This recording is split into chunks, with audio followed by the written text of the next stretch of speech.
Good on the day, people. One angry pagan here. I just wanted to. I thought this was a good mix of paganism and politics here. That's what we're all about on this channel. So, bless us say, everyone. Um, I can't believe that this only just came under my nose, but and I got a big nose. Um, but I was just looking on the Wild Hunt, which is like a pagan online newspaper sort of thing. And it says pagan reactions after Scottish Parliament hears the first pagan address. I was like, well, that, yeah, I'm going to read on. And this is a piece by Liz Williams in The Wild Hunt from February the 6th of this year. So I can't believe it took over a month before this came my way. I was like, what? But anyway, in London, as reported 2 weeks ago, Reverend. See, this confused me when I first saw it. Reverend Linda Haggerstone. So, okay. But anyway, as reported 2 weeks ago, Reverend Linda Haggerstone, the Scottish Pagan Federation's national interfaith officer, made history on Tuesday, January the 16th, 2024 at 2 p.m. as she delivered the time for reflection marking the first pagan address in the 25-year history of the Holyrood Parliament. That's fucking mad. That's actually mad. People tell me that we're nothing, pagans, right? But we are actually, and I've been saying for ages, where's our representation in government, in Parliament? Finally, at least in the in the Holyrood Parliament, in Scotland's Parliament, finally. The time of reflection is a short session in which members of different faiths are asked to give a 4-minute address to the Parliament with some reflections on the spirituality and the state of the nation. Given the religious demographics of the region, speakers have historically mainly been Christian, including Catholics and members of the Church of Latter-day Saints, but have also included members of other faiths and past, including humanists and one Baha'i speaker. Time for reflection is usually the first item of business at a meeting of Parliament every week on Tuesday afternoon. Matt Cormack, acting presiding officer at the Scottish Pagan Federation, told the Herald newspaper that, quote, this will be the first time for reflection that has been given by a pagan speaker. It represents the beautiful diversity of Scotland's population and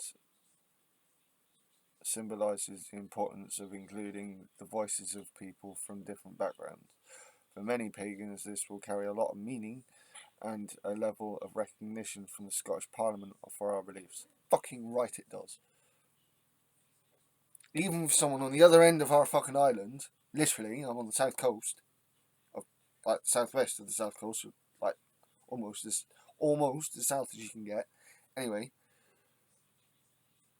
this speaks to me. This is what I want for the English Parliament and the Welsh Parliament. I know the pagan population's there, so here and there as well. Reverend Haggerstone, who describes herself as a Christo-pagan, that there are many denominations of paganism. I'm not even going into that. And who, in terms of her pagan past, primarily practiced druidry, has a history of pioneering. She's also the first LGBTQ plus university chaplain for the University of Glasgow in 2020 and 2017, organised the first Scottish LGBTQIA plus interfaith conference between also and focused on exploring spirituality, sexuality, and gender. She has also been instrumental in setting up a number of cross currents between the LGBTQIA plus and interfaith communities, such as the Glasgow LGBT plus interfaith network. Steffi von Scott, presiding officer of the Scottish Pagan Federation at the time, commented in 2020. quote, the Scottish Pagan Federation, as a faith representative organisation, is currently heading towards its 30th anniversary, and Linda has been an instrumental part of that journey for us in terms of community engagement and our own interfaith ambitions. Given all Linda has done to ensure rights, respect and understanding for not only paganism but LGBTQIA plus people of faith here in Scotland, I cannot think of anyone better suited for the role. I'm quite sure she will continue to shine and inspire within the University of Glasgow for the foreseeable future, unquote. Like, end quote. That's, yes. Again, there's a massively growing population of pagans in this country, much around where I am, but, or at least in this area of the country, but we're still a massively growing population here as well, and in Wales. This year, Reverend Haggerstone has achieved another milestone in her address to Holyrood. Druids might recognise some of her phrasing in the time of reflection. Now, I'm not a druid, okay? I've studied a little bit when it comes to druidry, because it's part of our nation, it's part of this island's history.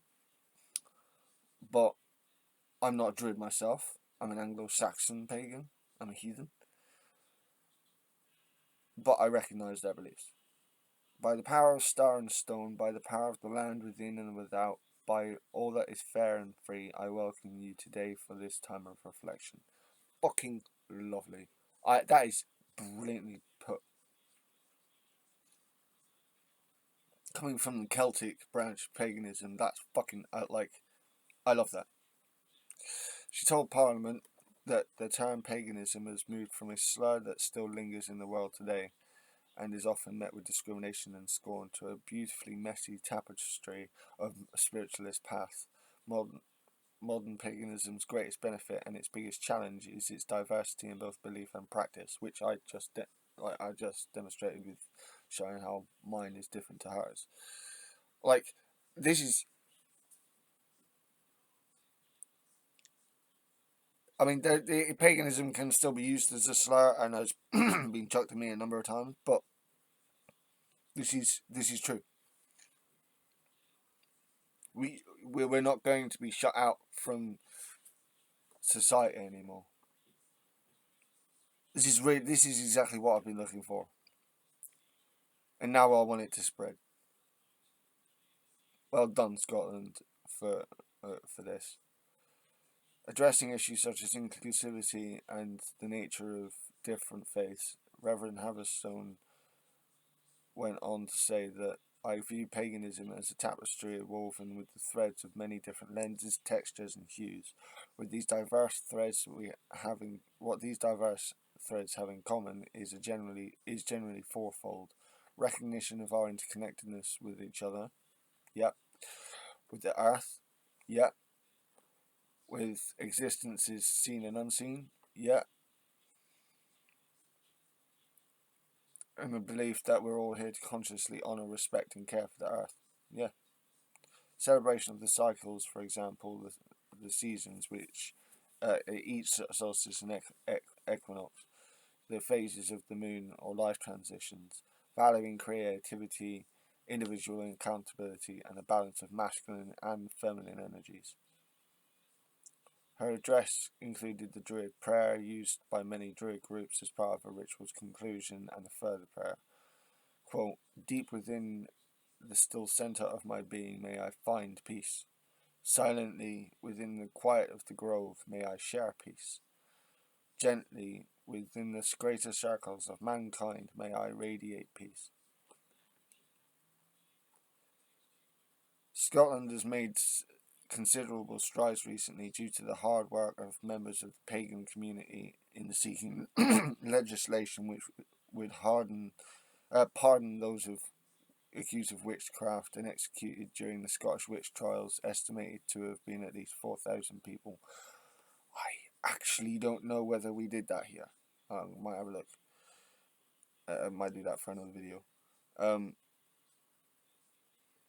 Monuments have being created to remember the dead. However, we should note that the Scottish Government has now shelved plans for this move due to its own regulations. Natalie Dunn, a politician who tried to bring the pardon in via a private member's bill, was appointed to ministerial status in a reshuffle, and ministers cannot promote private members' bills. Are you fucking kidding me?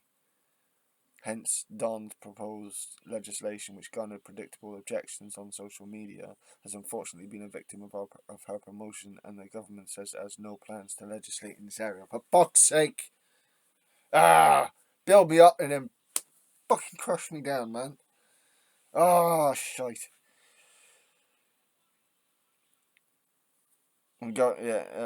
Previous First Minister Nicola Sturgeon's apology to those persecuted in witch trials still stands, apparently. So this is something, but still. More recently and positively, the Scottish Pagan Federation has become a member of the Scottish Government's Faith and Belief Representative Group, including attending multi-faith celebration at Edinburgh Castle in June. Nice. Scotland is still, however, predominantly Christian nation, obviously, and there's still some lingering prejudices which pagans in Scotland still face. We still face them down here too. As recently as last December, the SNP Equalities Minister Emma Roddick was mocked for wishing pagans a happy solstice. See, for fuck's sake, man. And people say to me this doesn't happen. Comments included simply absolutely bonkers, and one senior Conservative member asked the Scottish Government when Satanists will receive their message of good wishes. See, I have mentioned before on this channel how I know Conservatives actually hate pagans. They hate us. And apparently it exists in the Scottish Government as well. In the Scottish Conservatives, I should say. That's insane. Well, it's not insane, actually, is it really? It's quite predictable. Matt Cormack of the Scottish Pagan Federation commented that, quote, the response from some people to the minister wishing pagans a happy solstice was sadly unsurprising. Exactly. Many of the comments resonated with the issues and experiences documented in the pagan discrimination survey we conducted in 2020, which I'm pretty sure I mentioned in a video a while back. It highlights that there is still a lot of work to be done around understanding and accepting different faiths. Yeah. Which is it. What's more fucked up is that these faiths were like the people's faiths.